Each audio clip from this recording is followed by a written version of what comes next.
All right, I'm going live now, so a few seconds.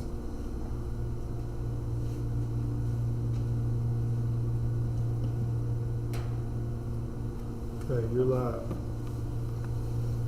Okay, we'll call to order the special board meeting via video teleconference of the Woodford County Board of Education on June 14th, 2021 for a budget work session. For the roll call, let the record show that Ms. Glass, Ms. Springate, and I are present at the beginning and expect the other two members to join as they are able. Mr. Hawkins, I will let you take it from there. All right. Thank you very much. Certainly think this meeting is definitely one that has probably needed to be had for going on two and a half years in terms of trying to identify priorities for our school district. Prior to getting into the list of priorities, I would like to start with a couple of recommendations that I think will really, I think there are three benefits to the two recommendations that I would like to make. The first is to do a capital funds request, and that is something that could be added to this evening's agenda. What that would allow us to do is to use some capital outlay dollars to cover some general fund expenditures, which is permissible, and that would help us from a budgetary standpoint. And the second recommendation would be to unrestrict the $350,000. And the reason behind that is twofold. Number one, we haven't utilized those dollars this year because bonds have not been sold. And second, it would also help our budget situation.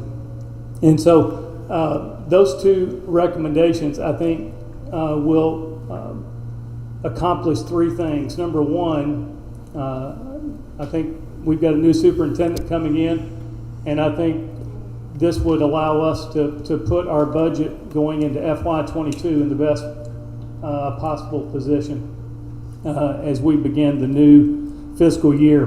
Number two, it would provide time for the board to get the design of the new high school right.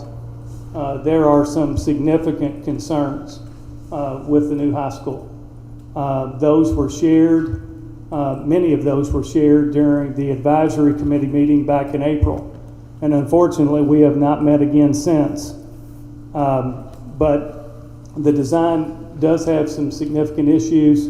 I think it would allow time to get the building design that we want and that we need, as opposed to a building that we can afford. And it would allow time to involve the community in that process. The design process has been flawed from the beginning, and I think this would provide the time to get it right. And then third and finally, I do believe that if we put ourselves in the best financial situation going into FY22 and we take the time to get the design right, what that would allow you to do also is to know the full cost of the building. Because right now, those costs have been all over the place, depending on what's included, what's not included.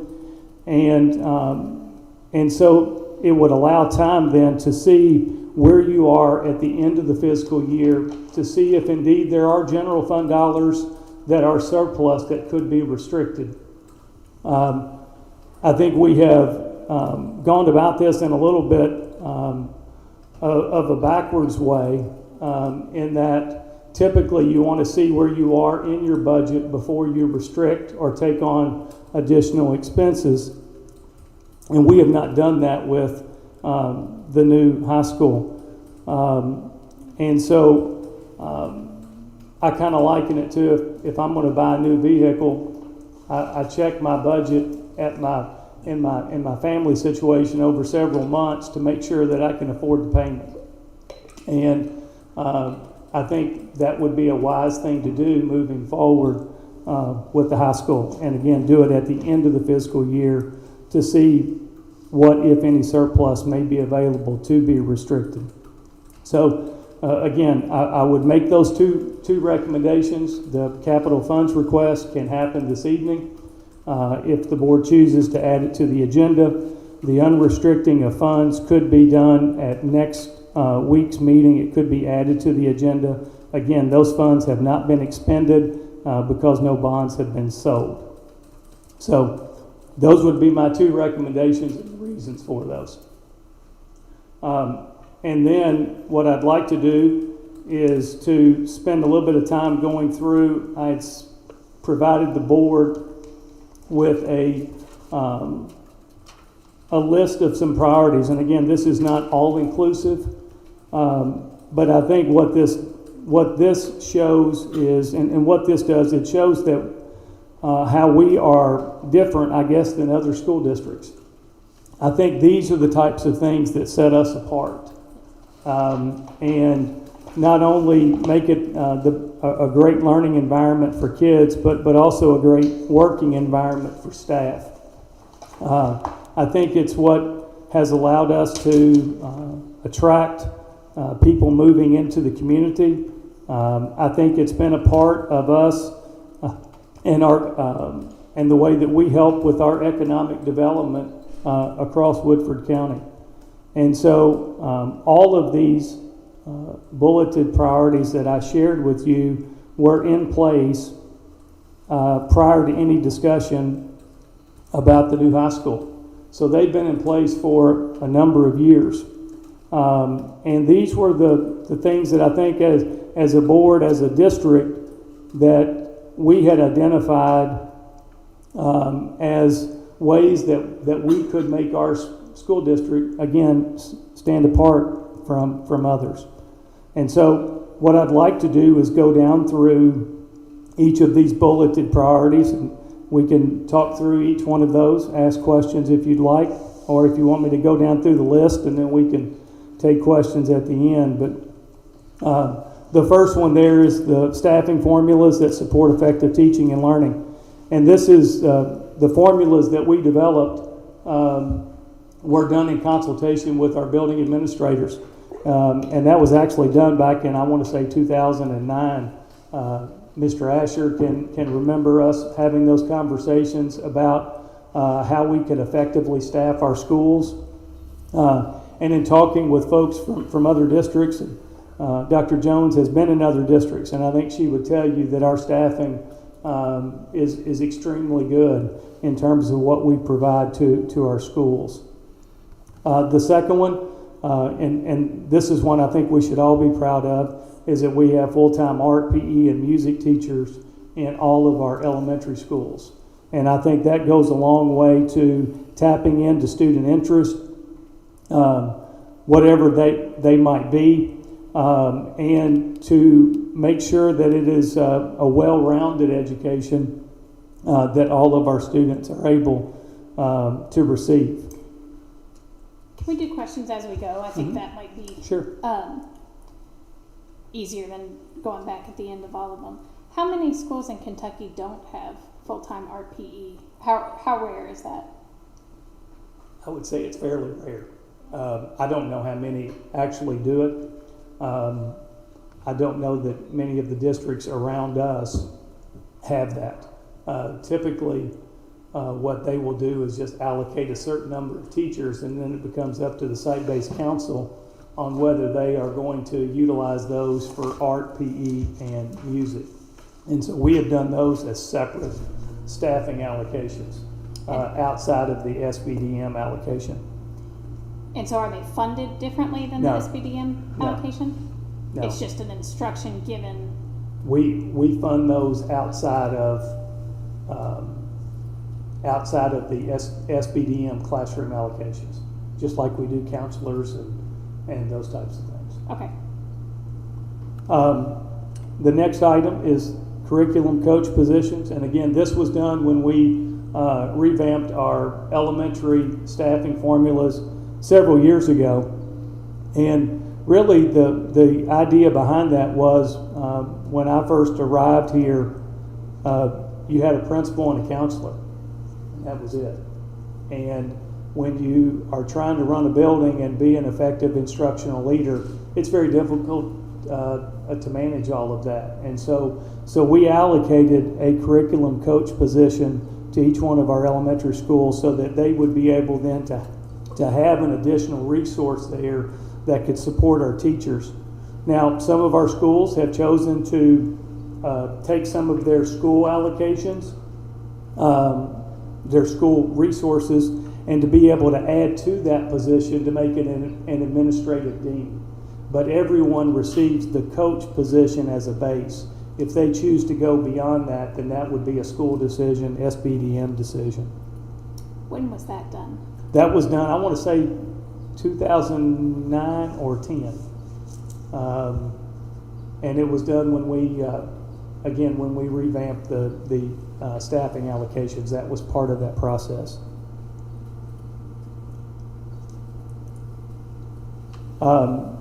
Again, we expanded the arts opportunities when we added the orchestra program, which I think we would all agree has been a huge benefit to our students and to our district. This is another one, the fifth bullet I'm extremely proud of, is that we have continued to maintain the maximum Section 6 allocation to our schools. Several years ago, districts were permitted to reduce that to $100 per student ADA, and we have maintained that at 3.5%, which is approximately $140. And this is the money that goes directly to our schools for the SBDMs then to have control over as they allocate resources within their building. I'm sorry to interrupt. Miss McHale is locked out. Oh.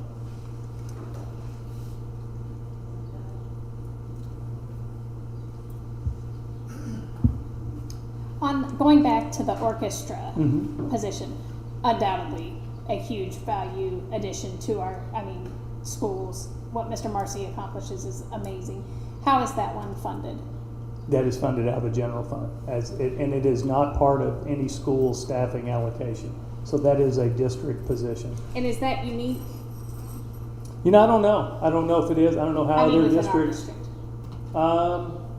That one is because it was going to serve multiple levels, and so we did not include that as part of any school staffing allocation. So that's really an additional, it's kind of a bonus on top of their other staffing that they receive, that it doesn't count as any of their allocation. And is that the same for the other positions that are similar, like band or? No, we do the band is, that was established because there is a specific middle school band program, so that is part of their allocation as well as the high school. And so explain to me the difference on, is there not a specific middle school orchestra program? It is, but Mr. Marcy serves both. He serves the high school and the middle school, whereas the middle school band director or band instructor is only at the middle school. Okay. And she does support and help the high school marching band, but she has a full load Full day. at the middle school. Okay.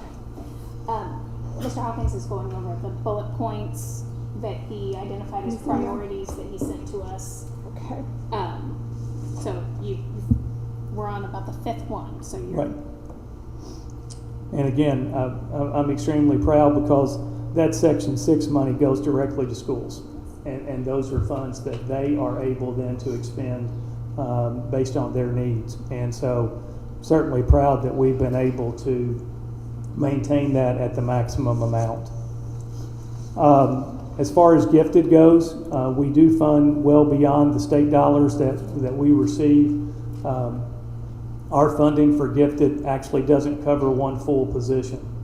And so we have the two positions at GATE, and then we have our district coordinator. And then out of the general fund, we also have a stipend paid to a coordinator at each one of our schools. So we do invest heavily within our gifted program. What is that amount on funding well beyond state dollars? Well, it's 2+ positions, so it would depend on who is hired in those positions, but we cover those costs. So the additional teacher at GATE, so that the funding that we receive from the state does not cover one full salary. So we pick up the rest of that salary, the other teacher, plus the gifted coordinator, and the stipends paid to the coordinator at each school. And when did we add that? So it funds an additional gifted teacher for the GATE program at Simmons, and then the gifted coordinator. The gifted coordinator's been in place 4 years, 5 years. 4 or 5? I think 4. 4, okay. And then we added the coordinator for each school. That's been done within the last probably 6 or 7 years, and it's a stipend for the person in each building. And what programs? So the stipend is for like a teacher within each building to create additional opportunities. Not necessarily. It's to basically oversee the gifted program to make sure that all the paperwork's completed. Michelle works with them also to help if there's some needs in particular classrooms, but primarily it's to ensure that all the gifted service plans are completed and then we're doing what we need to do in each building, because there are a large number of plans that have to be completed each year. Okay, and so those are stipend positions. coordinators Yes. within the schools, they do that for each of the gifted students. They assist the classroom teachers in ensuring that it's Okay. done. Okay. The next bulleted item, and again, we do not receive a huge amount for our EL students, and so we have supplemented that for a number of years. That would actually, that began before I got here, and it's only increased during that time. We spend approximately $400,000 to help support the staffing to meet the needs of our English learners. Keep in mind that about 15 to 16% of our population is Hispanic now, and that has grown pretty substantially over the last several years. And so again, that is all for teacher positions or instructional assistant positions to help meet the needs So that's all of those students. It's all staff, staffing, okay. yes. And how many is that, Mr. Hawkins? Ryan, what's our staffing on the EL? Overall, 6, 5. 5. We have 5 teachers, and then is there 1 or 2 IAs? 2.5. 2.5 instructional assistants. So 5 teachers and 2.5 IAs, and that's 400,000. Well, then you've got the materials and supports that they need to help those students. Okay.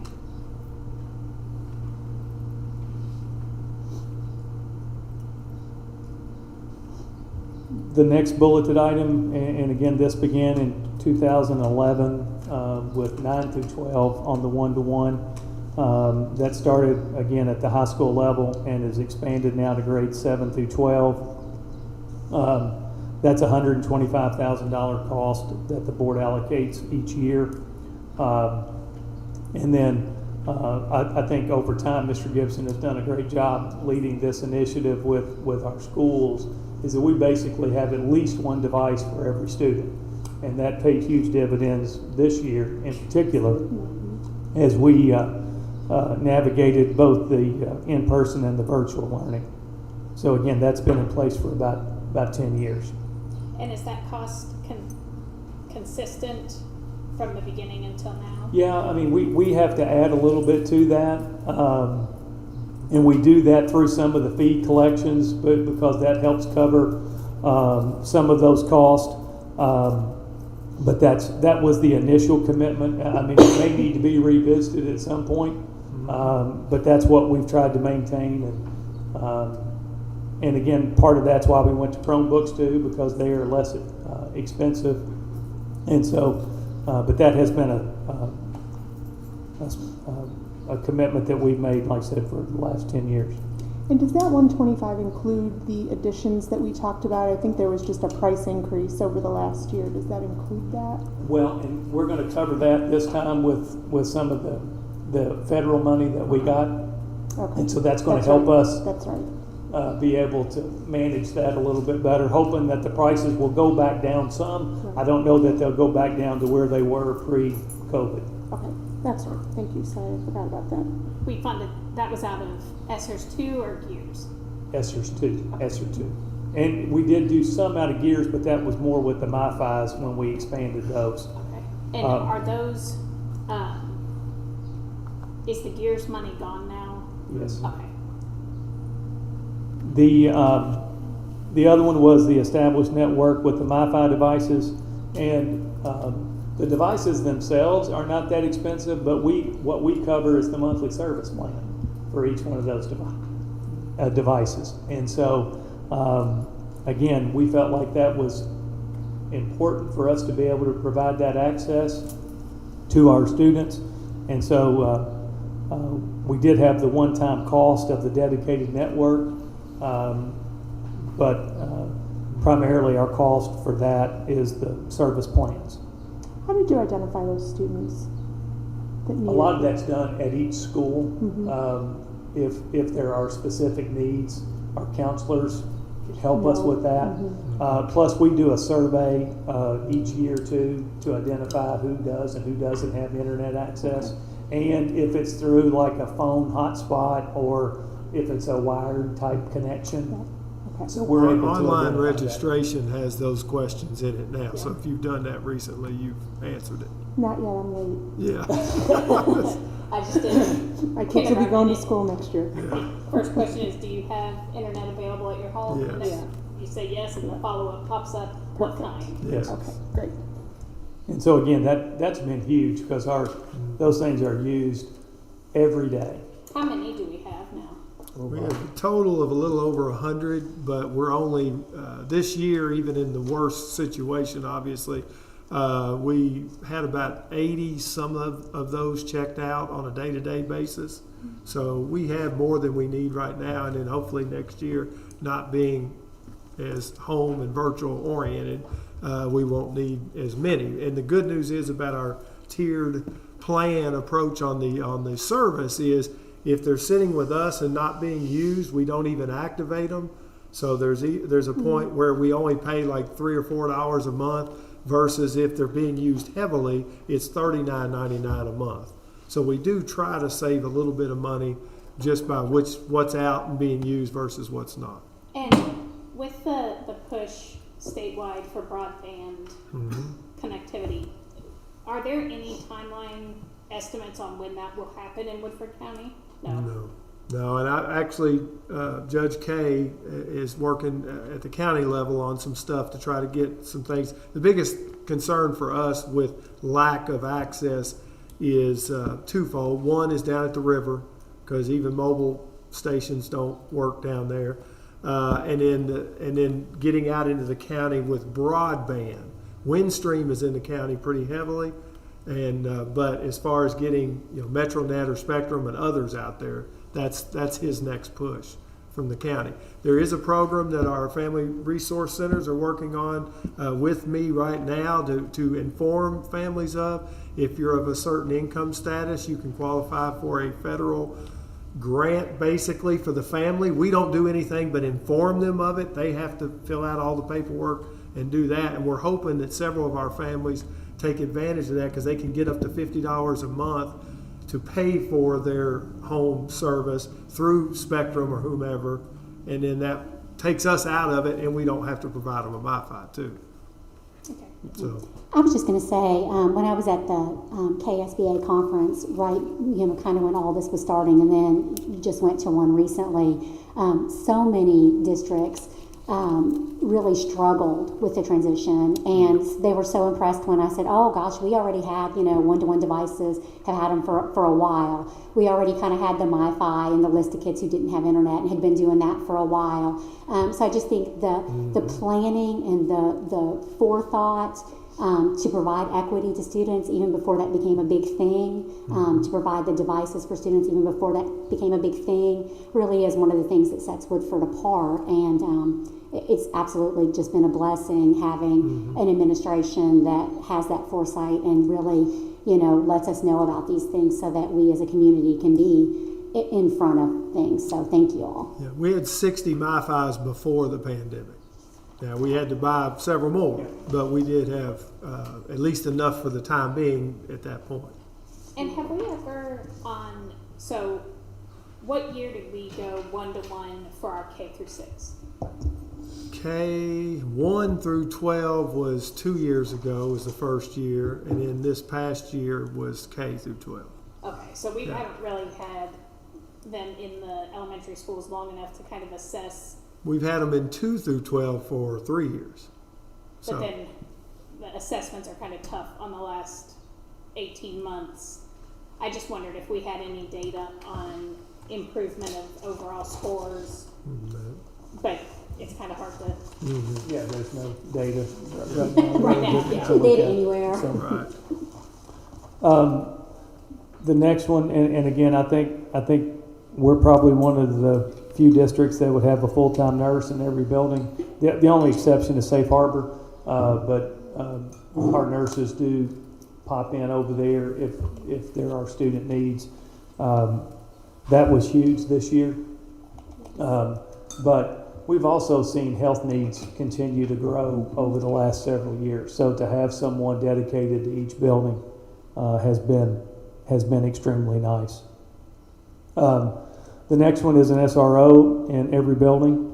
That began in 2018, and that really was driven by the board in response to the tragedy in Marshall County that occurred in January of that year. And I think we had a couple of different forums where we met with parents, and obviously everyone wants their child safe. And so this was really, Mr. Wilson was kind of the driver behind wanting one in every building. And again, based on feedback from our families, we felt like that was the right direction to go. I will tell you, we have fantastic SROs in our buildings.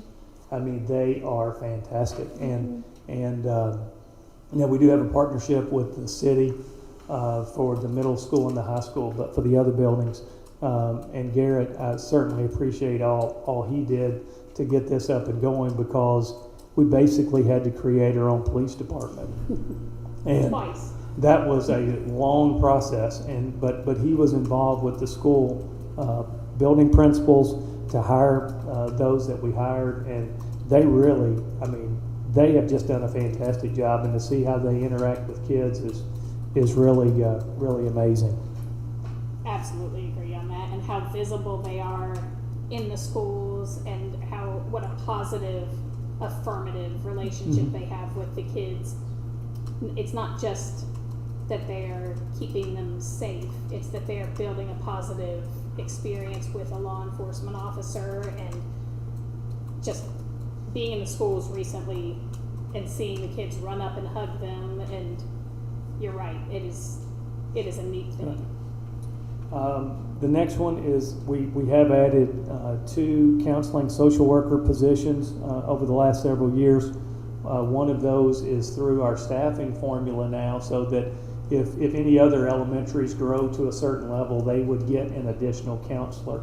So that's part of the staffing formula. And then we added a social worker position that spends about 70% of her time, 75% of her time at the middle school, and about 25% at the high school to provide some additional supports there. So, tell me how many total social workers are there in the district? Like, how is that broken down by school? Well, you have a counselor slash, they could be a counselor slash social worker. So if you think about it, Southside has 2 counseling positions, Huntertown has 1, Simmons has 1, Northside has 1, all full-time. The middle school has 2 plus the about 0.75 of this social worker. The high school has 4 plus 0.25, and then you have a counselor or social worker position at Safe Harbor. So every school is staffed. And then we have Jill Hargis at the district level, who does a lot of our court work, does a lot of home visits with families, works a lot on attendance and issues, but she also coordinates a crisis team. So if we were to have an incident in our district, she pulls the team together and kind of coordinates the support that we'll provide So the for families. The four at the high school is that 3 counselors and 1 social worker, and then the .25? Right, and the high school was allocated 4 positions. They determined how they wanted to make that makeup. That was the school level decision. Okay. Ms. Richardson, is that you dialed in? She'll have to unmute her for a second. See if she unmutes. Is that Allison. Yes. okay? Okay. Can you all hear me? Yeah. Yes. Okay. Perfect. Thanks. Mr. Hawkins is going over the list of priorities that he had emailed out to us, the bulleted list. The next is the Okay. I'm going to mute myself until I need to speak so that you all don't hear my air conditioner and traffic and all that. Okay. Okay. Thanks. The next one is we do provide financial support for middle school and high school extracurricular activities. That's band, orchestra, choir, athletics. Obviously, all of these groups do fundraisers, but that doesn't cover all of their cost. And so we do allocate dollars to each of those groups to be able to help support their programs. Because if you just think about the number of students that impacts, I think we have an obligation as a district to ensure that we are offering the best programs that we possibly can. How much is that in total? Not. I'd have to go back and look at each. I believe it's on the priority list that we gave you, the one that was very detailed. I think each one of those is spelled out. We do support K-12 STEM programming, and again, that helps, particularly at the high school and middle school, with the types of courses. If there's software, if there's curriculum that needs to be purchased, we've also purchased some of that for the elementary schools, so that they get a little taste of it at that level. But again, the science, technology, and it also helps support through equipment that may be needed in those classrooms. That's about $100,000 a year.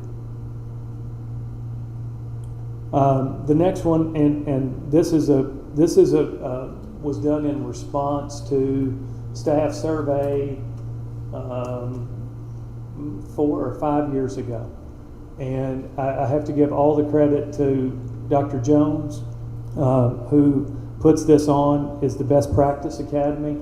And basically, we offer our own professional development 2-week workshop, 1 week right after we get out of school, and then 1 week about a week before school starts, 2 weeks before school starts. And it's based on our district initiatives. And so we get teachers to present. We get outside people to come in. A couple of years ago, when we really started down the road of the trauma-informed, we had a nationally known speaker come in and present during that. So we certainly try to identify what are our district initiatives, what supports do we need, but also empowering our own teachers to be able to lead sessions through that. And to be able to do that in-house, I think is really, really special. We actually presented on that to our co-op a couple of years ago as one of the things that we wanted to highlight in our district about how we and we have partnered with other districts. If we do some Kagan workshops, if other districts need some of that, we'll let them come in and be a part of that with us. And so just something I'm extremely proud of. We are covering that out of federal money this year, but typically that's about a $20,000 expense to the general fund. So we're doing that out of the That's part of our summer programming that we are going to be utilizing. From the ESSER money this time, okay. But again, if that's something that we want to continue, and I believe we will, it will come back to the general fund within a couple of years. So the first few years that we funded that, it was out of the general fund? Out of the general fund. Okay. And, never mind, the next one is, Okay. And again, the summer programming, this was started about 2 years ago to help prevent the summer slide. We targeted students that were below the 25th percentile to offer programming for them 3 days a week. And we do provide transportation. Again, we are covering that and can cover that for the next couple of years out of federal money, but that's about a $200,000 to $250,000 expense, depending on how many students attend. When we first did it, we really tried to target early primary, but if that were to ever to be expanded, then obviously, I mean, that could impact the cost. But again, one of the greatest barriers is to make sure they can be there, and so we do provide the transportation. And so, but that is something that we've done. This will be, we had to do it virtual last year, but we had done it 2 years prior to this year. didn't we, so when this one came up before last summer, was there a vote on continuing the summer reading program? I don't know that we had a vote each year. I would have thought when it was initially done, that I was know the we- program that we wanted, and that's what we began to do. Yeah, I know we voted on it before, and we've done, some different things with, who goes and how many days they go and transportation and programming. But I'm not sure if we voted for it last year. Now that you say that, what I remember is we voted to fund Monday, Wednesday, Friday, or Tuesday, Thursday. Yeah, we did have a vote. There was because a there were change. a We'll have to couple of look back different at prices, that. right? Yeah. because there were two pathways that we were Right. doing. One was kind of just an enrichment. That was 1 day a week, and Okay. the other one was very targeted in reading, and again, it was for just a specific grade levels that we did that. Yeah. But like you said, it wasn't. I don't think it was last year because it got affected. But I a few think that years too. ago, I think yeah. it was 2 years ago that we were looking at that, and I remember that Dr. Jones had presented some data on the efficacy of the program in the first year, and we went over that. May have even been at a budget work session. We'll have to look back on that. It was February 25th of 2019. You made a motion to approve Tuesday, Thursday summer reading program and passed 5-0. And was there a cost? Because I remember we had discussed one was extremely expensive, and then the other one. Costs were not part of the motion. Okay. The second part of that motion was to have Wednesday literacy STEM as part of summer reading. That passed 4-1. But there was no prices in the motions. Okay, and then, because the other part of that, now that we're talking about it, I remember we took out the purchase of a book for every student that we had done the first year. I think it was the one and only Ivan. That was the Woodford Reads program. Was that, but those two were tied together, weren't they? No? Okay. No. What were you going to say? The cost was the Wednesday program where we partnered with the Kentucky Center for Science out of Louisville, and they came in because that program was open to anybody as enrichment. So the two options were just do Tuesday and Thursday to target, or at the Wednesday. Okay. Ms. Richardson, I'm sure you couldn't hear that. What they said is that there was a vote in February of 19 to address it on the Tuesday, Thursday program, and then a separate vote on the Wednesday program. But the costs weren't noted specifically in the motions in the minutes. Okay. The next one, when the state budget was adopted in 2018, professional development funds were eliminated, and those were funds that each district received to then allocate to schools. They were not added back in the 2020 budget, so we have continued to make our schools whole in terms of their professional development dollars, so that they are able to provide those professional learning experiences for their staff throughout the year. And so, again, that's something I think we were very committed to doing, because we felt like that's how we help our teachers, and that's a support to them to be able to utilize those dollars for professional learning. And is that part of the $20,000 for the best practice, or is it an Yeah, additional that cost? it's in addition to. And how much is it roughly? I would have to go back and look. I think it's in that detailed breakdown also. Yeah, I think it is. It's in that. The color coded one? Yes. Okay. Along the same lines, if we use a lot of acronyms in education, and we used to have what we called a KTIP program, which is the Kentucky Teacher Internship Program, and that was something to support your first year teachers. And so they would be assigned a mentor teacher within their building. There's a university professor that gets assigned. They have to complete, it was a portfolio to document their experience throughout that first year.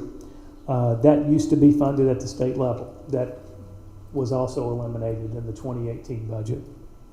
So what we did, we developed our own. And our program actually helps support teachers in their first 4 years. So it tiers over that time. And so it's very intense in the first year, tapers off a little bit in year 2, tapers off a little more in year 3, tapers off a little more in year 4. And that is about a $60,000 expense. And that's primarily to pay our mentors who are supporting those teachers. It also pays a stipend for after-school work for them to attend meetings or trainings that we are providing as a district.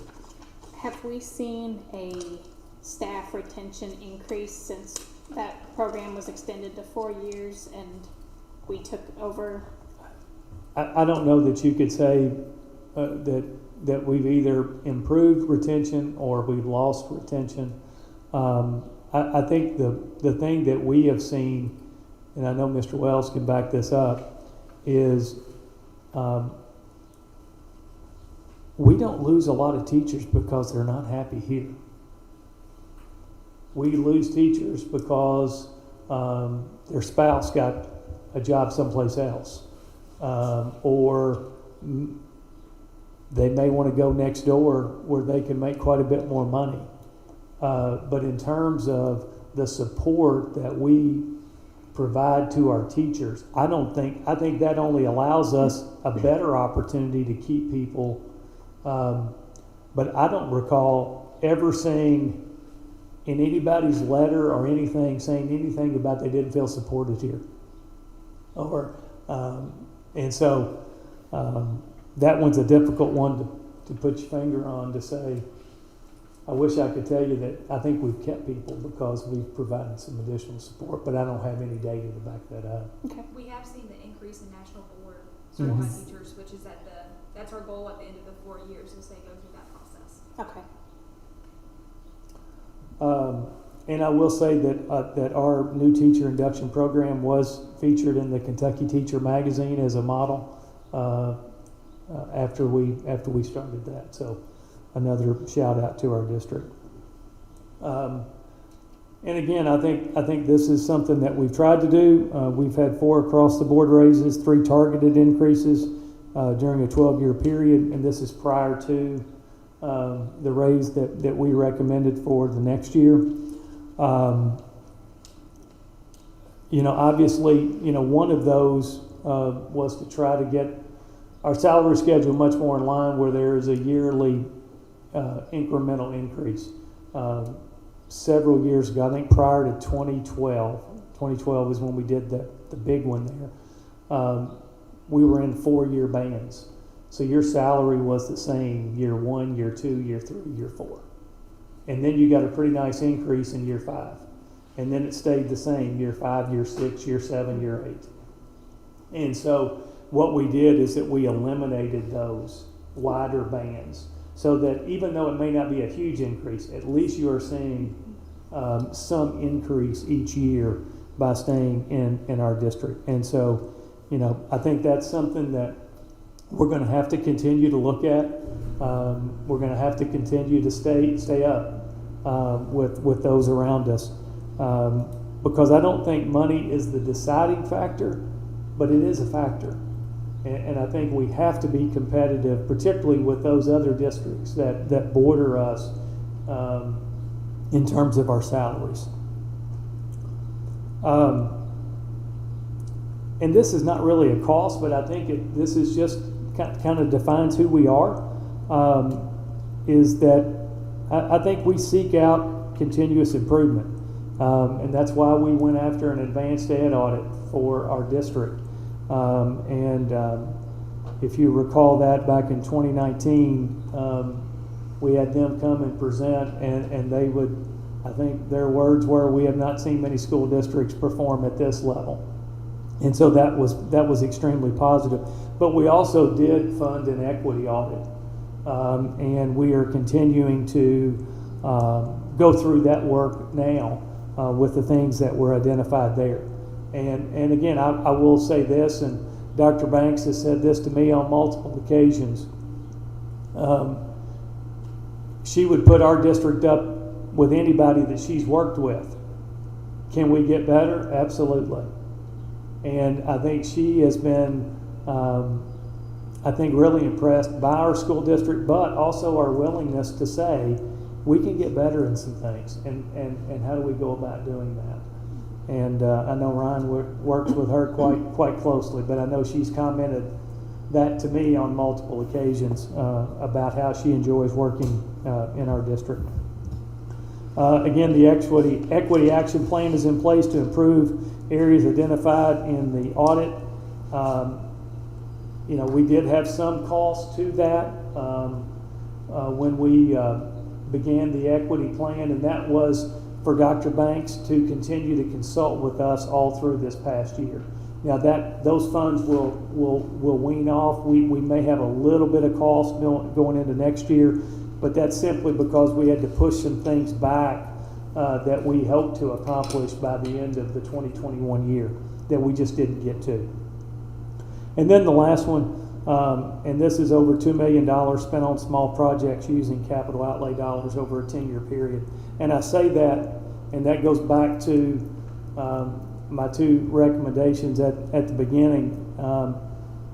We have utilized those funds in the past for some of our smaller projects. When we've done canopies, when we've done paving, we put all of our security cameras in utilizing capital outlay dollars. And if those funds aren't available for those types of projects, those costs get shifted to the general fund. And so we do have to consider that as we look at this moving forward. So again, to recap my part, two recommendations. One is the capital funds request to be able to help our general fund out. The second one is to unrestrict the $350,000. And again, those funds have not been expended. And because no bonds have been sold. So I think it would be a good thing to do. And again, that puts us in a good position starting FY22, gives us time to get the design of the high school right and address the significant concerns that are in that. And then number 3, to look at the end of the year budget to see if there are any surplus funds if the board wanted to continue down that path. Okay, thank you, Mr. Hawkins. Does Mr. Martello have anything that he wants to present specifically, or do we want to just switch to board things now? None. Okay. All right. Then looking at the budget work session, I guess we can go around and talk a little bit about the different goals that we had. Ms. McHale, do you want to start? Yeah, so I was late and I apologize That's that I okay. was late. One of my hopes, and I think that maybe we'll have to have just another discussion about this, is I do think this information about setting the priorities is really valuable information for us, and I think that we need to set our priorities as a district and then go back and look at the budget and make decisions on the extras, as Mr. Hawkins said, the 350 restriction, as well as those capital outlay funds, which I think are really important for us to use those funds from the capital outlay funds when they are available to us and not take those out of the general fund. I think, we've got a big task ahead of us to balance this budget, and I didn't come into tonight expecting that we would have a definitive answer on what that budget was going to look like, balanced. So I think these are really good opening discussions. My hope is that going forward, maybe we can even talk about having a budget committee that can sit down and do some of this work outside these meetings and then present to us, so that we have sort of some community input, we have the board input, we have the district input. I think that would be a really good use of our time and really get us to the point that we can have a balanced budget that's meeting everybody's needs. Thank you. Okay. Ms. Springate? I would really just echo that. I think you have to, anytime you're taking on any kind of project, you have to start with a plan, and then you have to follow that plan. And so I really appreciate Mr. Hawkins, you kind of going through the history and just letting us know we really do need to talk about those priorities first, then do the budgeting afterwards. And the other thing I guess I would say is that I do believe that we need to have more sessions, absolutely. But I also do believe that, we do need to have the capital funds request discussed tonight and on the agenda tonight. So when we get to the next meeting, I guess we would do an amendment to the agenda at that point. I do think that's a valuable and important thing to do. And I do think it's important also to note that historically we have used capital funds to fund those projects that are very vital and important in the day-to-day life of our students and our staff. And again, I guess that's why we get the capital funds, is to be able to use it for our students and to make those kinds of improvements with the security cameras. That was vital with the canopies and the different projects that the schools were saying that they needed. So thank you for that. Okay. Ms. Glass?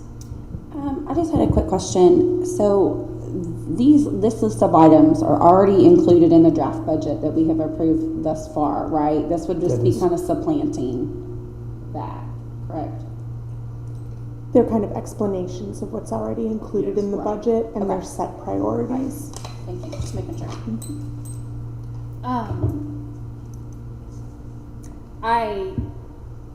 I'm sorry, Ms. Richardson, do you have anything you'd like to add? No, I'm okay, thank you. Okay. I would agree with Ms. McHale's notion that developing a budget committee makes a lot of sense. I think we could reach out to different districts and see how they do it. And I've heard, one district has one consistent board member, and then the others rotate through so that all board members have a good understanding of where we're at in the budget session, where things, where those allocations are being made and where we're coming in. Are we over or under the projections?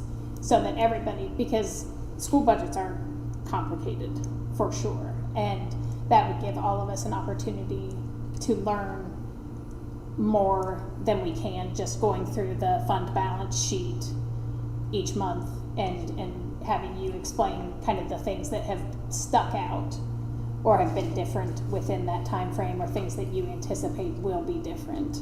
Right. Kind of more of a consistent overview. I think that is a great idea.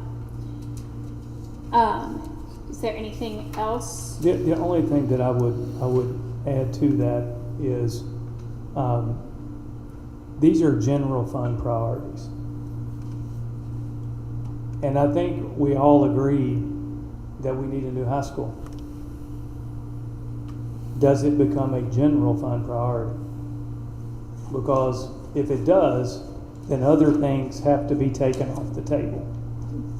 And I think it's unfortunate, and we're in this spot because we didn't have that conversation early on. And it was imperative that we do that. And, I made the same recommendation last year about the capital funds request and the unrestricting of money. And I'm making it again tonight because I think we need to put ourselves in the best position possible starting FY22. Because then I think you can have the conversations about what needs to be a priority. Because if you're always playing catch up, it's very difficult then to have those conversations. And we've been playing catch up for the last 2 years. And Mr. Hawkins, if I understand correctly, we would need to vote on the capital funds outlay as a board action item soon. Tonight. would be helpful. Right. And but then the restriction that could happen. That could happen at any time. Well, it would be helpful to do it next week simply because it was for this fiscal year. Oh, for this fiscal year. And so that way those funds then could go back to the general fund before June 30th. Yeah. Why didn't we have the capital outlay request on the agenda last month? Part of it is I thought I'd missed the deadline of May, and they said that it had been extended due to the pandemic. And I had thought I would put it on the agenda, but I was chastised last year because I added it to the agenda, and I was told it shouldn't be added without approval of the chair. So I thought it would be best to bring it up tonight and be able then to have that conversation because it could be added to the agenda if the board so chose. And again, would allow us then to submit that request. We've already been in conversation with KDE and we fully anticipate it would be approved. And to be fair, I did ask that it be put on the agenda for our planning meeting. And so once we get to the part of the agenda where we can ask for amendments, I will be doing so. Okay. Is there a motion to adjourn the budget work session? So moved. There's a motion by Ms. Glass. Is there a second? I'll second. Second by Ms. McHale. All those in favor say aye. Aye. Aye. The motion passes 5-0. We are adjourned until our next meeting begins in 2 minutes. How did you go?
You're good, All right. whatever. We good? Okay.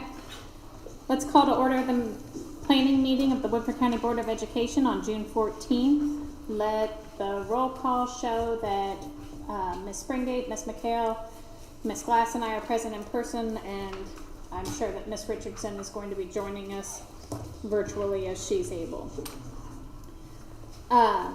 We have an opportunity for public comment, and we do have one person signed up to give public comment.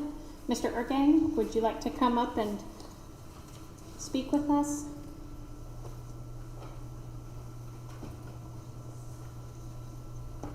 Where do you want me to go?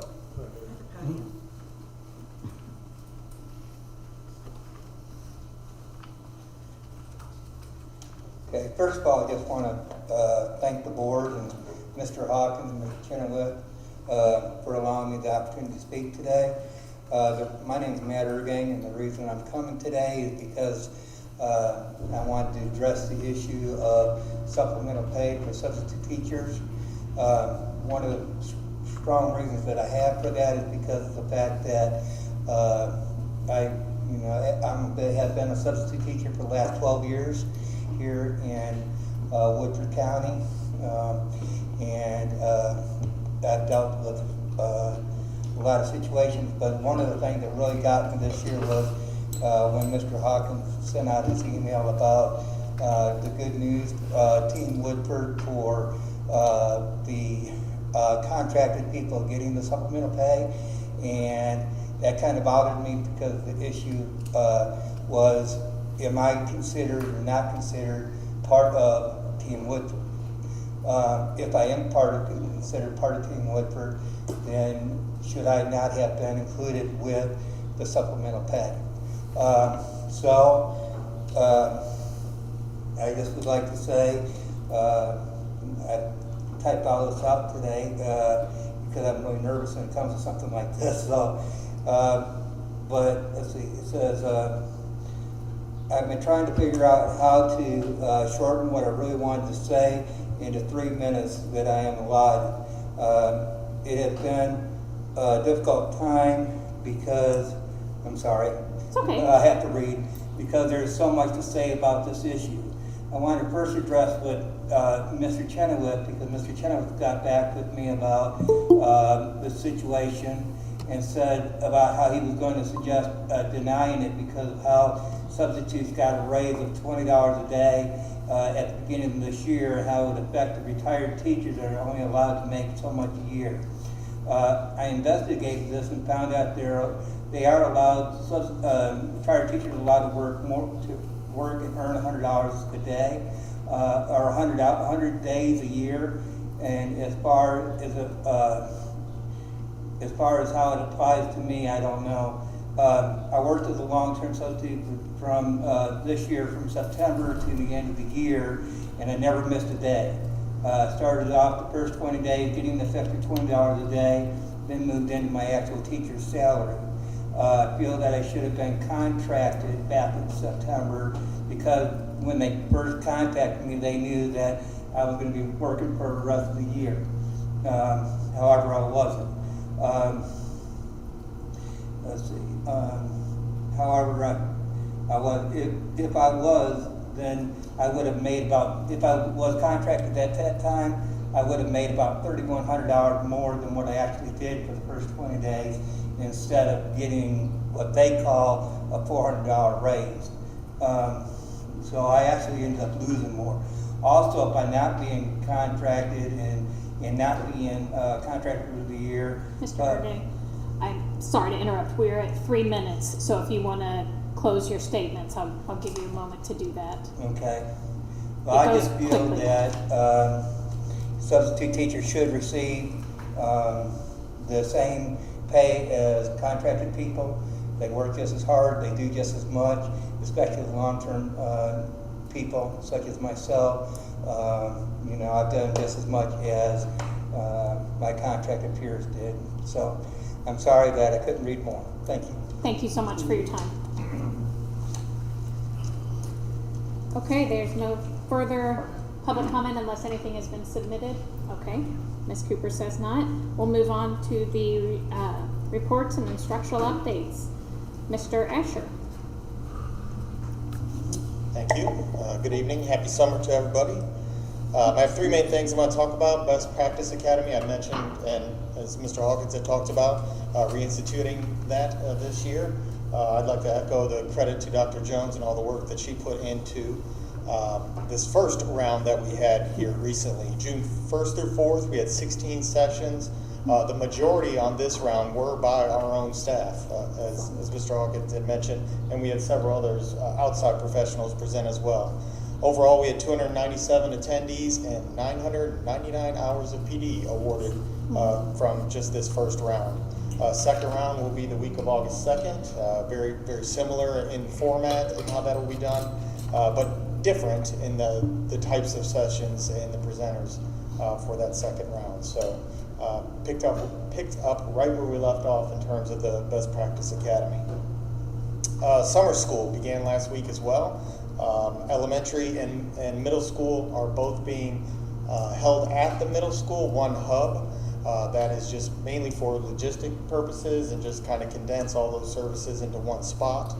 The elementary focus is on foundational reading and math skills for obvious reasons, but also incorporating social emotional learning. And we had 148 students attend last week. We've divided this into 2 rounds as well. There'll be 3 weeks here in June, take a little break, and then 3 weeks in July. And that elementary focus will remain the same throughout both of those sessions. As for secondary level, June is more so, this session is more so for credit or grade recovery for both middle and high school students. Currently, we have 30 students from the middle school and 131 students from the high school for that purpose. Both levels will offer a July program as well, but that'll be a different focus. It's more of a jumpstart program and really to re-engage some targeted students coming off of this year, and that will be in July. Similar dates to the elementary as well. I'll stop there before I go on. Just any questions about best practice or summer school? I just wondered if you could share with us some of the things that our teachers presented on for Sure, best practice. and I'm going to ask you to help me out. One that comes to mind was feedback strategies. Another one was on stress relief. I know Melody Hamilton did one in the cafeteria at the middle school. What else we got? Connecting with kids from hard places. We did one on Cami, which is an online. If you'll repeat them, Ryan, so Ms. Richardson can hear too. I'm sorry, the first title was Connecting with kids from hard places. Connecting with kids from hard places. Cami Can. And Cami Can, and I'd like to mention that one because I saw it firsthand with my kids, my middle schoolers. That was something that came out of virtual instruction. It's just a tool to use. Really, it's editable. I said it. PDFs and for math. So like they can actually show their work on a PDF for math. So like I said, I saw that firsthand, and then here she was presenting that to expand the use of that. Can you spell that for me? Candy can? Can you tell us when the next session is so we can go to? Cami, I think it's KAMI. K-A-M-I. KAMI. Yeah, this is purely personal. And any others? Boosting engagement. Yep. So there are quite a few. That's great. I was curious what some of them were. Thank you. Sure thing. Are there any other questions on best practice or the summer schools? Okay. Well, let me just say really quickly, I know we've always done, the best practices and some form of summer school, but I really do appreciate that, not only our district, but all districts understand that there's a need for that. But it sounds like how you guys have structured it and some of the things that you're doing are really kind of above and beyond, which I guess we kind of expect in Woodford. But that's a lot of students that you're reaching, and it's just very impressive. So thank you. The good thing, and Mr. Hawkins spoke to this, is we had a foundation or structure to work off of. We had done this before. How do we tailor it this year, coming off a pandemic? But again, kind of had a format to follow already, so it was easy to adjust and make a plan. Last thing I want to mention, this is on the agenda for next week. Approval is the trauma plan. This is required. This goes back to 2019 Senate Bill 1, School Safety and Resiliency Act, and at that time one of the components was that a district must have a plan to implement trauma-informed approach in its schools by July 1, 2021. So here we are, coming up on July 1. We've been working on trauma-informed approach for several years prior to this, but what we didn't have was a specific format to put that together. So the attachment that you'll see, I don't know if you've had a chance to look at it yet, really tiers, as we often do, that's how we structure things. Tier 1, a universal approach, and really some highlights from that are really the training that's been going on for our staff over the past several years, honestly. Trauma awareness training, as well as a couple of the culture surveys that have been going on. The impact survey was done 2 years ago, I believe, and the culture audit from Whatever It Takes, and Dr. Banks that Mr. Hawkins had mentioned. And also just structurally our PBIS, positive behavior structures, as well as MTSS. So those are two tier 1 approaches. In tier 2, the plan that you'll see gets a little higher level and more intensive in terms of training, and also the data tracking from that, like what type of behavioral referrals are we seeing, or need referrals are we seeing. So it has some strategies there. And then tier 3 is really, and there are other things here I'm just highlighting.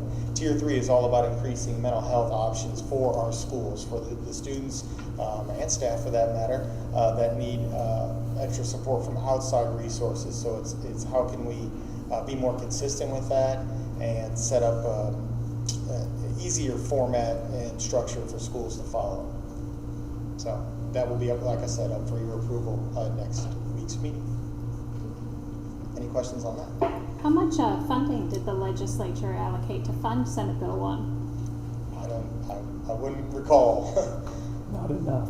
Not enough, that's Yeah. right. There was a lot to it. This was just one piece, but from what I remember, there was quite a bit to it. if I Thank recall. you. Thank you very much. Are there any other questions? Thank you. Okay. And you're welcome. And part of my time is, you'll see on the agenda, is Casey reporting on gifting. Okay, and is there anything on the equity? Oh, no, I'm sorry. Not this time. We took off June Okay. as far as our meeting. We'll pick up in July. So I'll have a report for our July meeting. Okay, very good. Thank you. Thank you.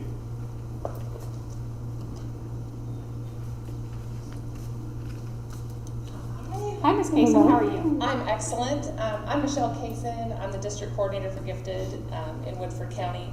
I typically come to the board at least once a year just to kind of give an update on gifted services in the county.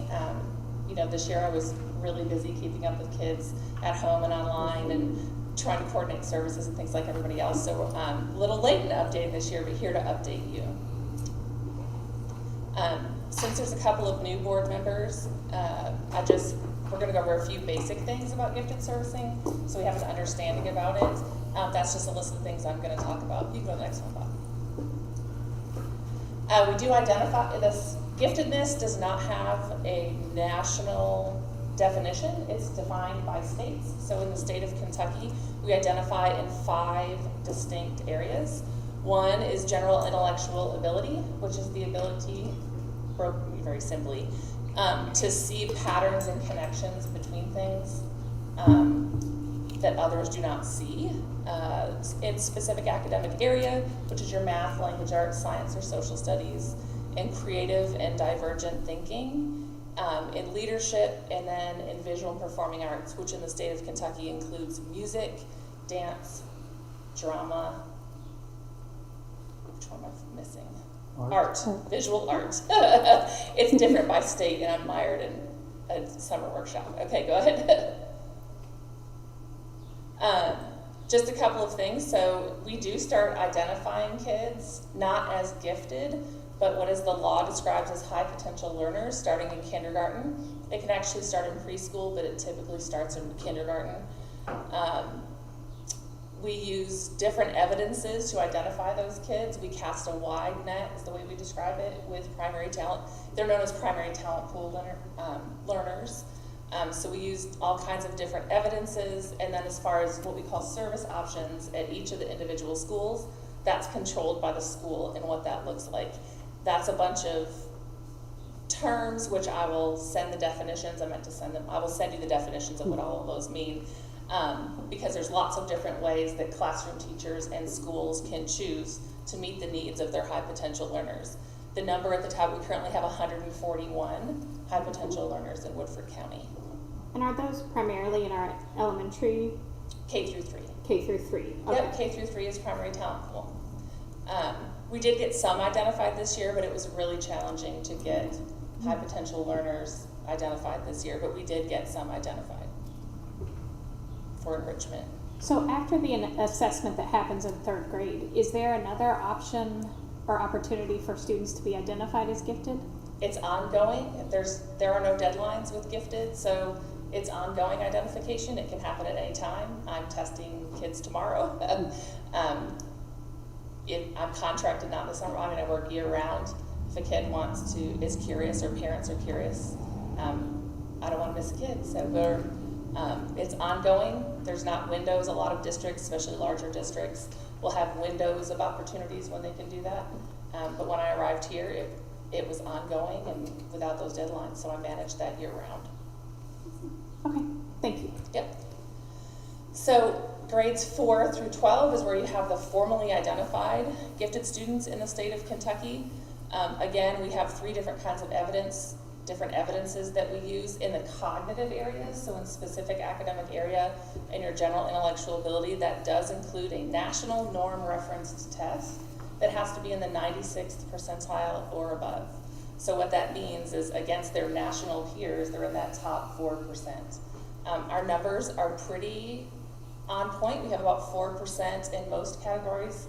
Obviously not a dance, but drama, and some of the ones that you see up there, which are harder to identify in and service in public school. And we are over in our general identification. So what that tells me is you don't make kids gifted, we just have a higher percentage of students in general intellectual ability. It's just over 7%, so it's a little bit higher than that top 4%. That's the current numbers. GI is general intellectual ability, language arts, math, science and social studies, leadership, creative and divergent thinking, art, music, drama, and dance. Those are our current identification numbers. We just rolled out at the end of this pandemic year new identification measures that we have been working on for years in visual and performing arts, and for one reason and another, it just didn't happen. So we do have it's completely all online, since people are more familiar with online platforms and things where their auditions and things are all submitted digitally.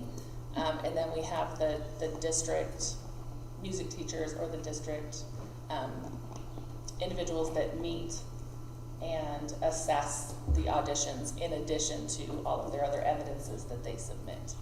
Michelle, could you speak a little bit to, we do a national norm referenced, yeah. But there are many students in our underserved population. Yeah, so go on to the, okay, you go to I'm the sorry. next one, Bob. Just Yeah. to say that, That's we've really tried to okay, expand go one more, Bob. and ensure that we're meeting those populations. So the as law well. is specific. The law does give us leeway in Kentucky, and we've spent a lot of time in my 4 years here really becoming considerably more equitable in identification and servicing practices, using what the law calls special considerations. So it means that the committees that make the decisions about the kids that are before them take into consideration environmental, cultural, and disabling conditions that may make them not quite reach that 96th percentile. And the committees discuss that at length. So our numbers have incredibly improved, focusing on special considerations. I'm really proud of that. So we have a lot more diverse groups in all of those categories that you look at in the 4 years since I've been here. And is that primarily a language barrier? Okay, so some of it is a language barrier. Some of it is socioeconomic status barrier. So it's a lack of a lack of opportunity is really what it is. It's an opportunity, we call an opportunity gap. And then we have disabling conditions. They're called twice exceptional learners, where they may have a deficit and a gifted area. And so society as a whole has done a better job of recognizing that and identifying that, but Woodford County has as well. So we spent a lot of time on special considerations and what that means. It's all of those gap groups that we look at. When you look at data, we've improved in all areas. There's obviously still that we can improve on. The two that still continue to be a focus are English language learners. I have multiple schools that have already reached out to me and have asked for specific specialized training before the school starts on the identification of English language learners, because giftedness looks a little bit different in that subpopulation. So I'm preparing this summer for those trainings in the fall on English language learners, because it's of personal interest to me. So You said that was one of the two subgroups. What was the other one? Special education, twice exceptional learners, and making sure that we're not missing students that are identified for special education that isn't truly masking a giftedness as well. So those two, and that is across the state. That's across the country. That's not just in Kentucky. So those are the two that we continue to focus on, to look for ways to find. No different than in special education when you're doing the same kinds of practices. So gifted education falls under exceptional children. It's the same legal category. It is just not funded like special education. So it's special education without the funding, which is why you'll find, like in the budget session that I was here for, you get very little money, like exceptionally little money to try and service your kids. All districts have to spend more money for gifted. So it's that we have been advocating for my 22 years. We have been advocating at the state level. I've attended committee meetings. I have been to the Capitol for funding for gifted. Okay, so that's special considerations, which is equity and identification, which has been a focus under the equity plan. Parents do receive twice a year, mandated by law, a gifted student service plan. It's basically a list of what they're identified in and how the school is going to meet that need that school year. It has changed. It kind of changes and molds every year based on feedback. And we've just continually gotten better at it over 4 years. And that's really the only thing I'd say about it. We get better at it every year. We close more. We spend a lot of time working with teachers to understand what it's for and understand what it means, and talk about what parents are asking for on them to make them more individualized and useful to parents. I've been working on there's a state group that's working on a revised gifted service plan, so we're working, it's just continual improvement. There's always room for improvement in providing feedback to parents on what their students are learning in the classroom. We are required to provide gifted curriculum that helps meet the individual interests, needs, and abilities for gifted students. I just always put the law in there. You'll have access to this for you have it. And then as far as the curriculum and figuring out what that is, it's a communication with parents about these things is our main focus. I met with Mr. Asher, so it's our main focus for next year is improving that communication, because a lot of these things happen and they happen at a high level. We just don't always do a good job of communicating that they're happening with parents. So that is a focus for next year, is increased parent communication in regards to how their students' interests, needs, and abilities are taken into consideration during that small group instruction, or during that accelerated class, during whatever way the school has chosen to meet their gifted needs. And then, definitely not least, but last on the slides, is gifted learners have unique social and emotional needs above and beyond those of their age level peers. Sometimes it's asynchronous development, where I worked, with a kindergartner who can read on a 3rd grade level, but behaves like a toddler. It's sometimes it's asynchronous development that can continue through high school. More often than not, it's not that. There are 5 areas kind of social emotional learning with gifted learners that we have focused on. particularly at the elementary school and up through 6th grade, in self-management, self-awareness, understanding what it means to be gifted and what does it mean for me and who I want to be, and all of those things that complicate it as you move into middle school and high school. Responsible decision making, relationship skills, social awareness. They can gear, the counselors at the schools can gear their small groups. I've been a part of small groups at all the different schools that are specific to the needs of those gifted learners. It's often a similar need to their peers. You know, like getting along with others is a need of all elementary school kids, you know, for the most part, that have conflict and things. But a lot of times those things are in relation, they also add a gifted lens to that. So the conflict a lot of times has to do with something that's specific to gifted brains. So we do spend time on social emotional learning specific to gifted learners as well. Especially during the pandemic, we spent a lot of time on social emotional needs of gifted learners who felt isolated at times or overseen. Just by the nature of everybody's trying to do their best. I mean, every kid felt like that, but there was an added level of that to gifted learners.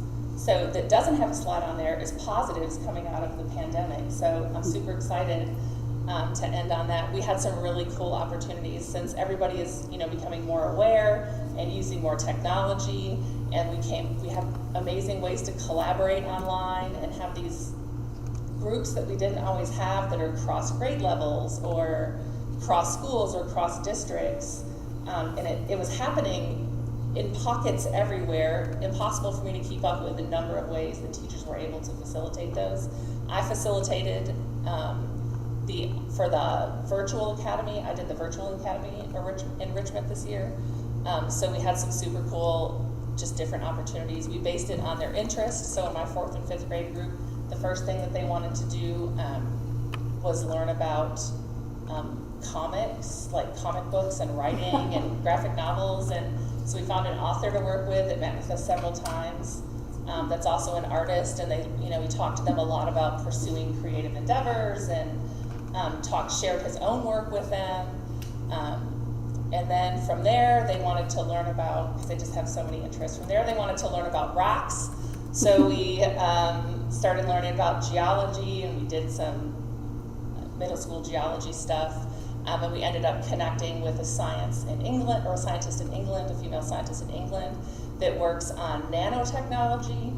So nanofossils and nanotechnology. So I learn all this stuff too. I know nothing about nanofossils, but we learned an incredible amount, and we were able to meet with her over Google Classroom, and she shared all her scientific research that she's doing on nanofossils, which then led to their interest in photography.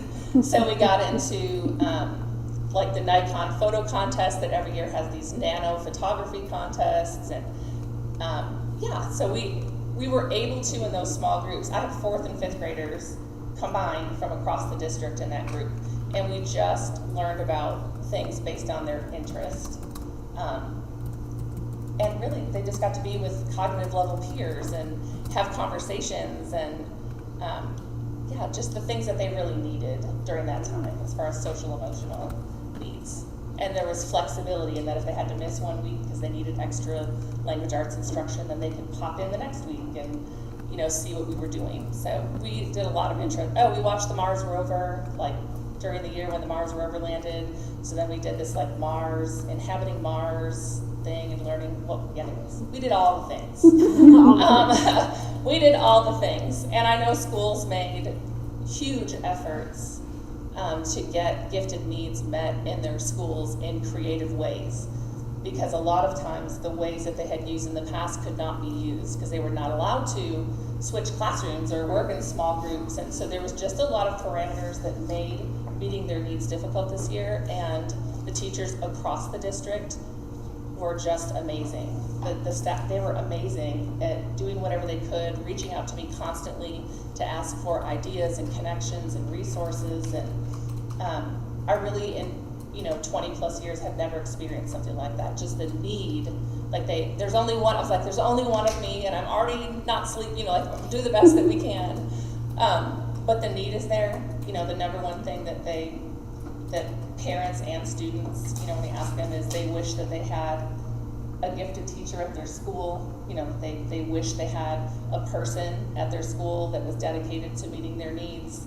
That it's always a wish. They want to be seen. They want to be seen. They want to have time where they get to be with their cognitive level peers. And in a classroom, it's hard to do. It's hard to meet all the needs of all the kids every day. And so it's not for a lack of trying that things are not happening. It's not for a lack of, it's literally, everyone's doing the best that they can and calling on resources when they need them. So the status of gifted education in Woodford County really is exceptional. All right. Thank you very much. Mr. Hawkins, Questions? you want to hang out? We'll do questions. Okay. Go ahead. I didn't know if you had anything you No, wanted to no. add. I think I remember a chart that showed the gifted identification by ethnic. I do have that, yep. Okay. Could you send that to us? Yes, I will. I would like to see the games that you talked about. That's exciting because that was definitely something that we identified. When I was hired, that was a focus area. That's great. Very good. Well, thank you for everything that you have done to coordinate during what no one has lived through, an unprecedented time. But so many positives came out of it. It's easy to focus on the things that we didn't have, but we actually gained a tremendous amount that I think is momentum going into the new year for creative ways to meet gifted kids' needs. So. Very good. Do any other board members have anything to add? I would just like to add, I think your passion and energy and enthusiasm has got to be catching for all of the teachers, and I've got to assume that that's a big part of why you were able to be so successful this year. So thank you very much. And then the second thing would be, I think, the equity and identification. I would agree with you. That's such a thing to be proud of, and identifying and helping kids who may not otherwise have been identified or have those opportunities. That's how we're going to change Woodford County kids. So thank you very much. Ms. Springate? I would just say thank you so much. I was here before you came, and I think that we did our best with gifted programs, and we did our best with what we could do, with what we had. But having you here as the coordinator, I understand there's a cost to that, but the benefits to our students, to our teachers and staff, to our families, I just don't know that there's a long enough list that you could list them. It is phenomenal to be part of a county where you know your child can go and they're going to be identified in all of those areas. I think Woodford County does an exceptional job, and it's a direct result of having you here and having your passion and your focus and your time. And then the other things that you kind of recommended with the stipend and the school level folks and the programming that you do, it sounds like all over the world for our kids, is just phenomenal. And for our kids in Little Woodford County to have that is just amazing. Thank you so much. Thank you. Ms. Richardson? Yeah, I just want to say that it's really neat to hear how they identify these kids, because I think the misconception is that you just pick out kids who are straight A students who, generally fit into a certain category, but it really branches out and picks up kids from different types of, that have different types of specialties that excel at different things. So I always enjoy hearing this. So thanks for coming. Thank you. Ms. Glass? Well, I'll just echo everything they said. Just really appreciate your important work. I think it's great work that we're doing here, so I appreciate it. Thank you. Thank you so much. All right, we will move on to our regular agenda. Mr. Hawkins, item A, salary supplement for substitutes. Our recommendation is that we would keep with how we handled the salary supplement and that would be for contracted employees. Okay, and Mr. Shaw, do you have anything that you would like to add on that with respect to the legal aspect of things? I don't think I do. I'm having a little bit of a hard time hearing, but I think I caught most of it.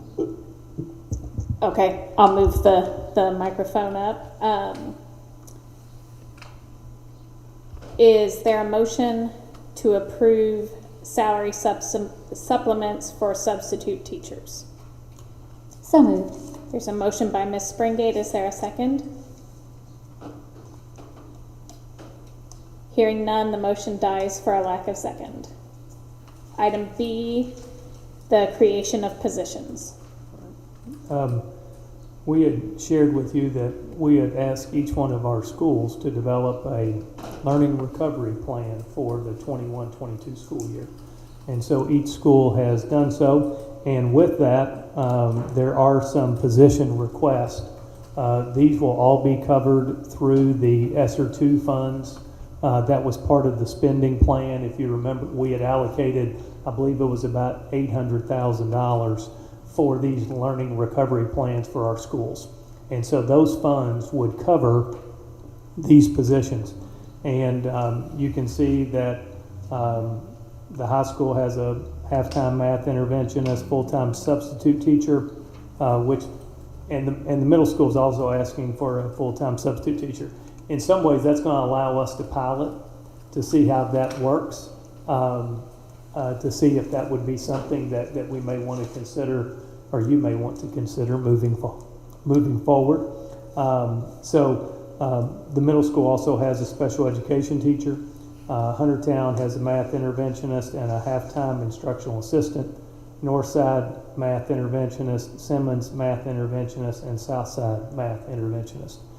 And I think you can see from those requests that we saw a little bit more of a slide in math this year than we did in reading. And so these are all positions to support their plans moving forward.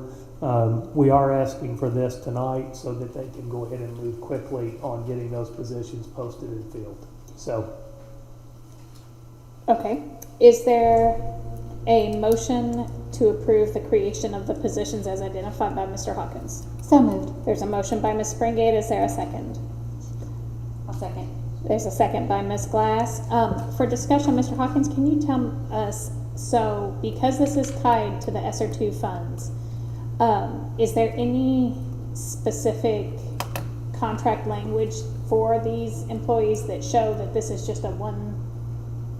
We don't have that specifically. I mean, our contracts are all one-year contracts for anybody who's in their first 4 years. Okay. So what we have instructed our building principals is to, when they are doing the interview process and the selection process, is to make sure that people know this is a one-year only position. Okay. And you said these were 8 positions, Mr. Hawkins? Is that what you said? I'd have to go back and look and count the total. 0.5 math interventionist, full-time sub at the high school, so that's 1.5. Special ed teacher and a full-time sub at the middle school is 2. Huntertown math interventionist is 1, plus a 0.5 instructional assistant. Math interventionist at Northside, math interventionist at Simmons, and math interventionist at Southside. I think that's around 8 total. So 1, 2, 3, 4, 5, 6, 6.5. That's what I got. 6.5. Okay. Certified positions and 1.5 classified positions. Okay. What is the one-time cost of that? I'm sorry, say that again. Did we get, did he mention what the cost of that was? I know it's a one-time thing, but It's all part of their, it's part of the funding allocation that we gave to each school. So each school has a budget that they are working within, and all of these positions are going to be covered through their budgets.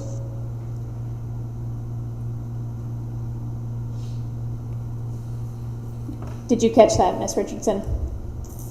Yes, thank you. Sure. I'm kind of breaking up over here, so I'm having a hard time hearing some of it, but I got it. Thank you. All right, is there any further comment? All right, with a motion and a second, we will vote. All those in favor of creating the positions as identified by Mr. Hawkins and attached to the agenda item, say aye. Aye. Aye. Opposed?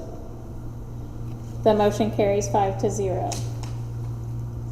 All right, we will move on to our planning session now and review the board agenda.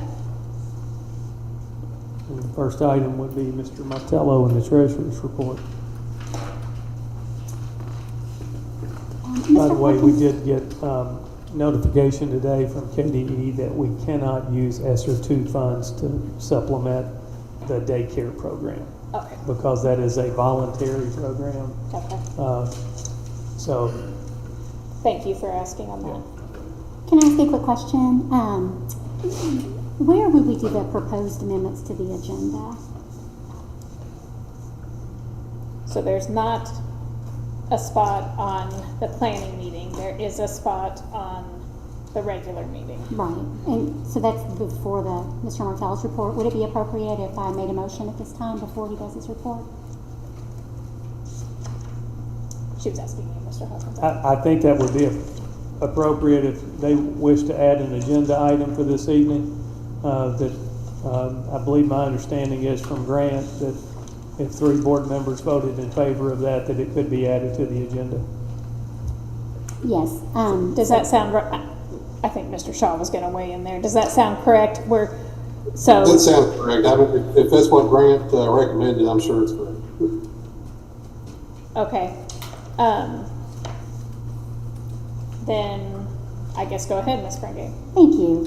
I just wanted to make a motion that we add the capital funds request per Mr. Hawkins' recommendation as an action item to the agenda for tonight for the planning session. All right. Ms. Springate has made a motion. Is there a second? I'll second. There's a second by Ms. McHale. Is there any discussion? Was there any other, well, I guess this is just a vote to add it, right? Correct. Then-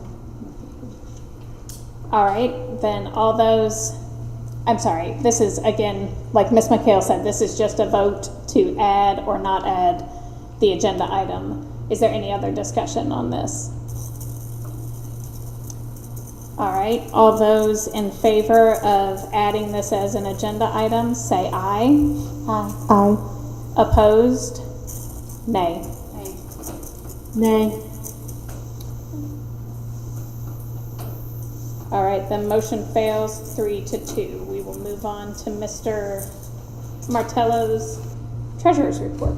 Before we move on, could I ask that the capital funds request be added to next week's agenda, as well as the unrestriction of the $350,000?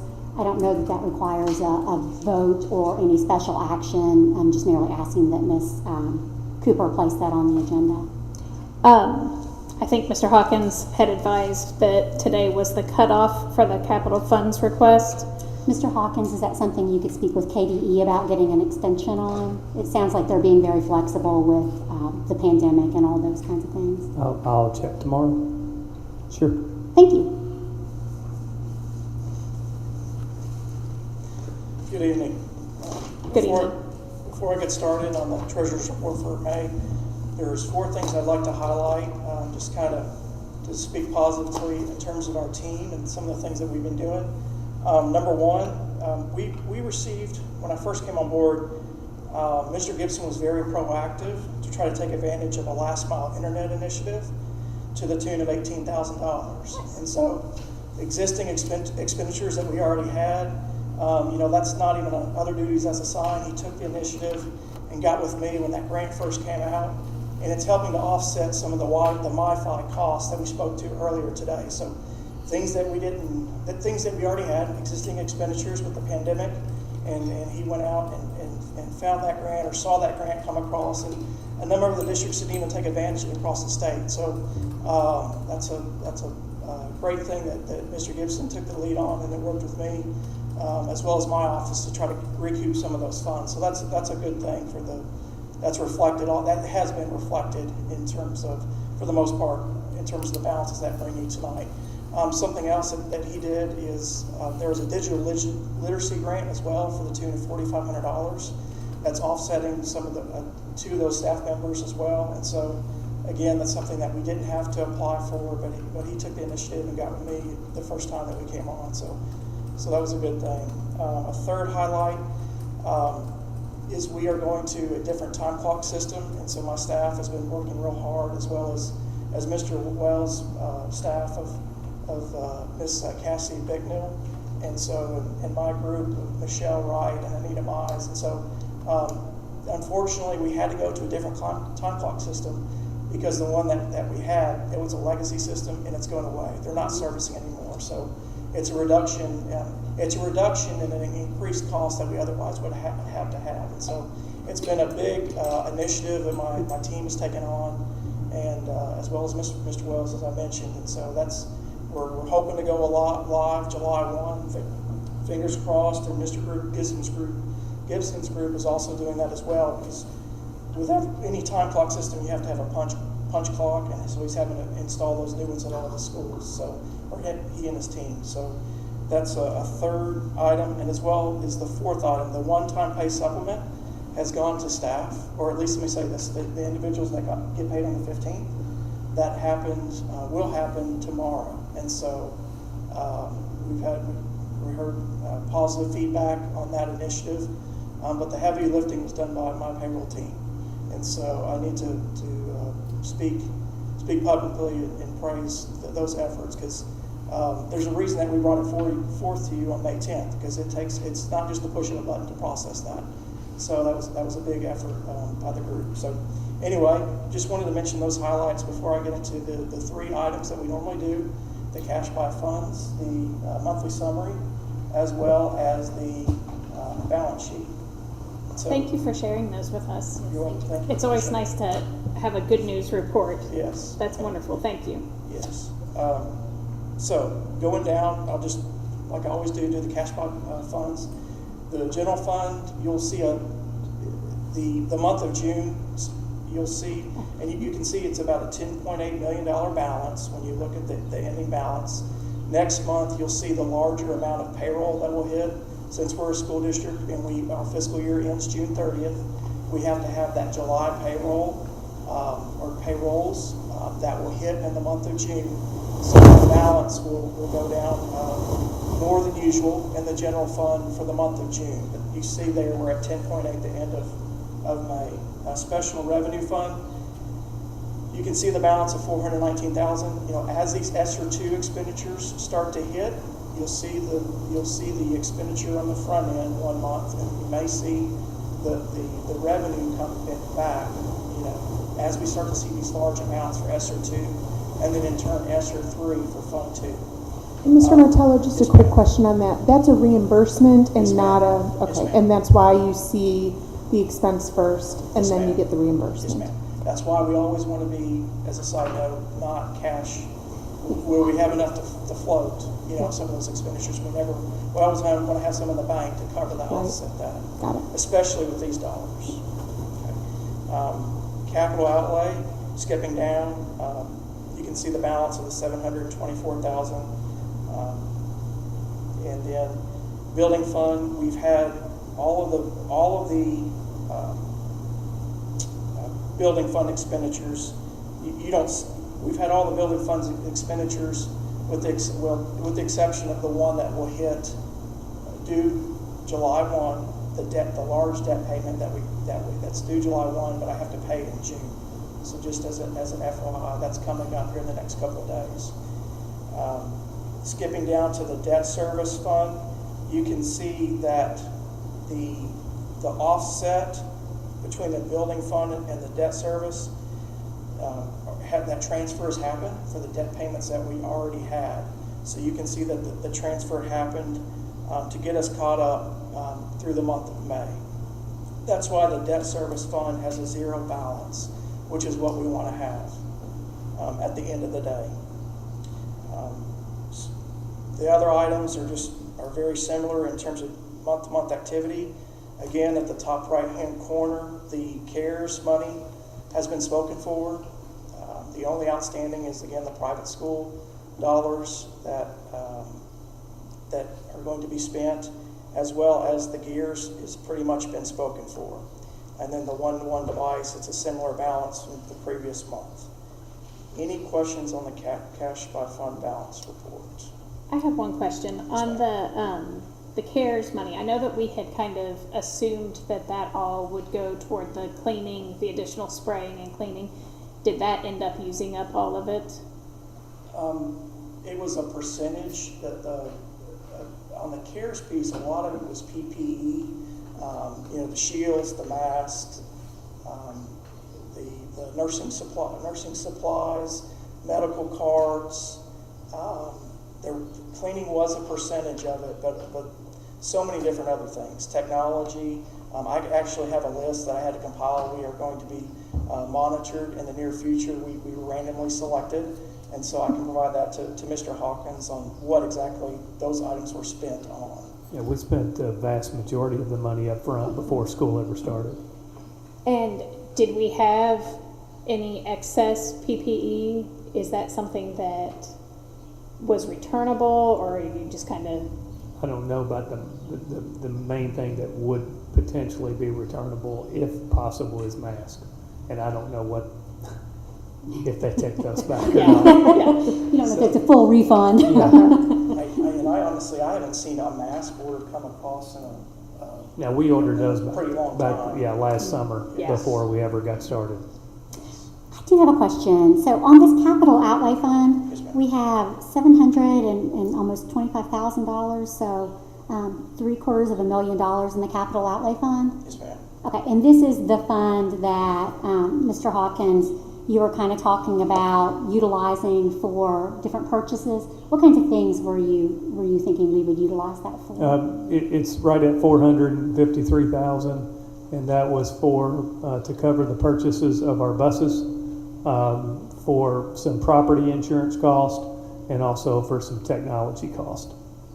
Okay, so I just want to be clear, so that $453,000 from capital outlay, that would be utilized for, when we talk about it or do the vote next week, for buses, for insurance, and then for some technology, and that's all allowable Yes. expenses to be Yes. able to use. Okay, well, thank you so much. Questions? Any other questions? All right, thank you, Mr. Martella. Thank you. Appreciate it. All right, we will go through the rest of the agenda. First item on the consent agenda, we do have a few donations this time. Many of those are monetary in nature, but nothing out of the ordinary as far as donations to our schools. The next item, fundraisers. Again, we just have a few fundraisers. A lot of these are for next year, and they're just getting a jump start on getting those approved. Travel requests, we do have some. That was exciting. It's great. Now that we have restrictions lifted, a couple this summer for cheerleading, and then for the senior trip to New York City next April, and then also for high school students to go to Washington, D.C. So again, those are still quite some time off, but they like to go ahead and get an early start on that too. It's still really nice to see.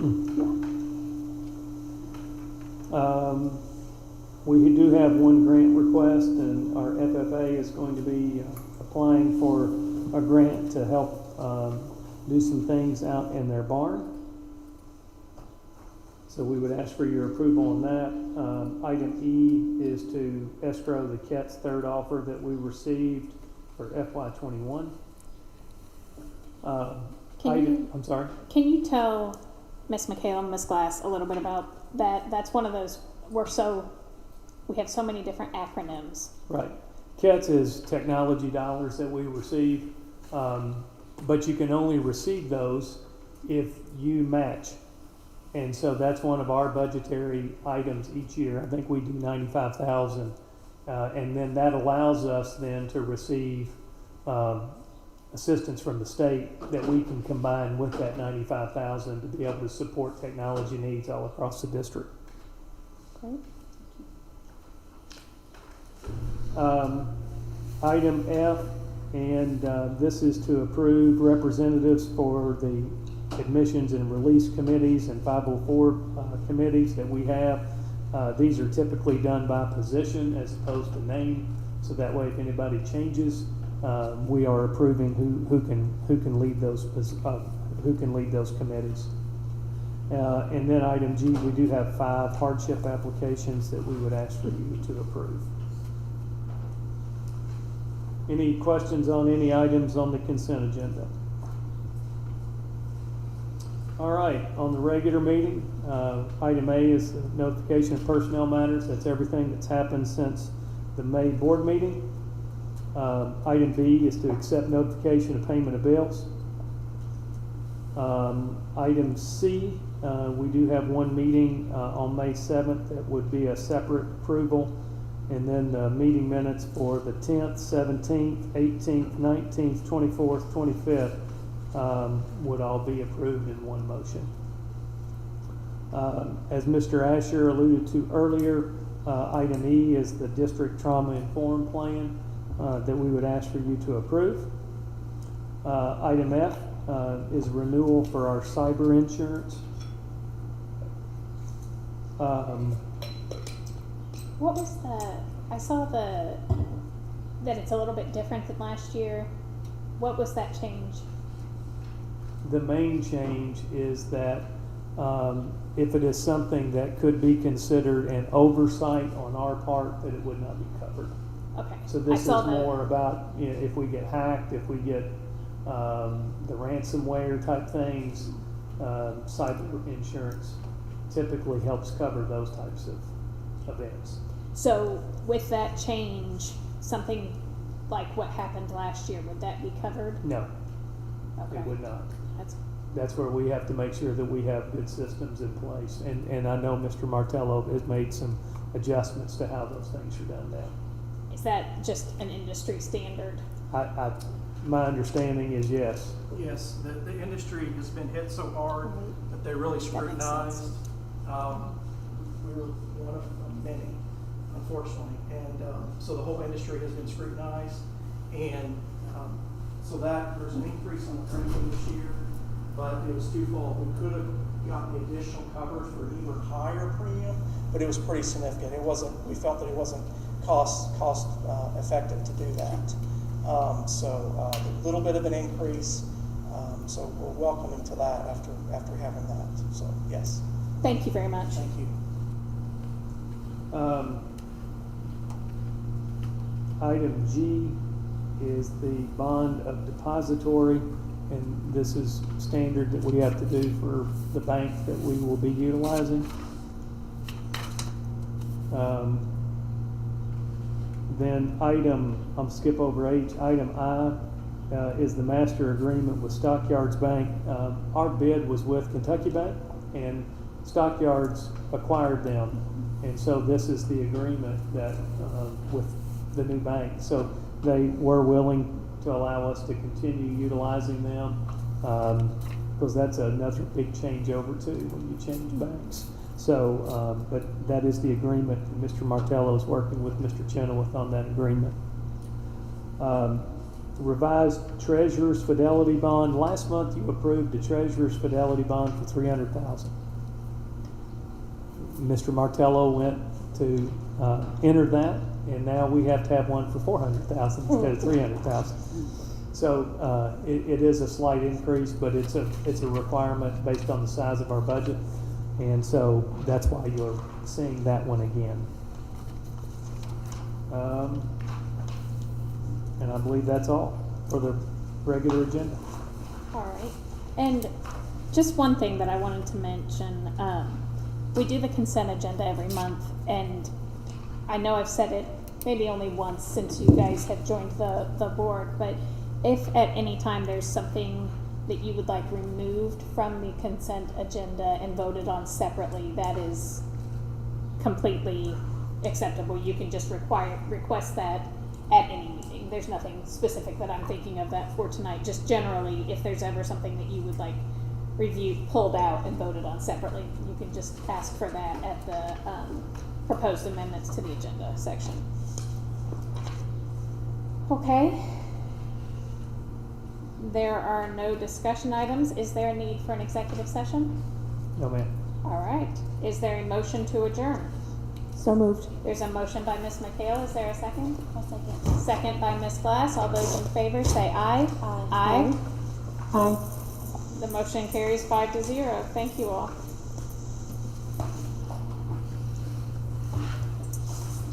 Thank you all. Thank you, Mr. Shaw. Have a good night.